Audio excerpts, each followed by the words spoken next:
চোরাই কাঠ জব্দ করতে পেরেছি। প্রায় 250 ফুটের মতো কাঠ হবে, যার বাজার মূল্য 10 লাখ টাকার কাছাকাছি হয়ে যাবে এখন যে সেগুন আছে। তো আমরা এখন পর্যন্ত কাউকে গ্রেপ্তার করতে পারিনি। মালিকের যে ওনার আছেন ওনার বিরুদ্ধে আইনানুগ ব্যবস্থা নেওয়া হবে।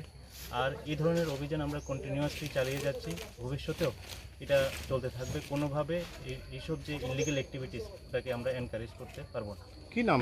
এটা সব কিছু ওয়ার রেজিস্ট্রি হবে, ডিটেলস কালেকশন করে ওনার প্রিভিয়াস অ্যাক্টিভিটি কী কী আছে সবগুলো কালেক্ট করে ওয়ার রেজিস্ট্রি। এই যে কাঠগুলি স্যার কোথা থেকে আসতে পারে, কি ধারণা বলে প্রথমে কি ধারণা? এগুলো মেনলি জুরিআরএফ থেকে আসছে, কিছু ঊনকোটি ডিস্ট্রিক্ট থেকেও আসছে, বিভিন্ন জায়গা থেকে নিয়ে এসে এখানে অ্যাসেম্বল করছে। তো গোপন খবরের ভিত্তিতে আমরা এগুলো সিজ করছি। স্যার আপনি খুব একটা সুন্দর কথা বলছেন যে আগামী দিনে অভিযানটা জারি থাকবে, তো আমরা দেখতে পেরেছি স্যার বিগত দিন থাকবে আপনাদের।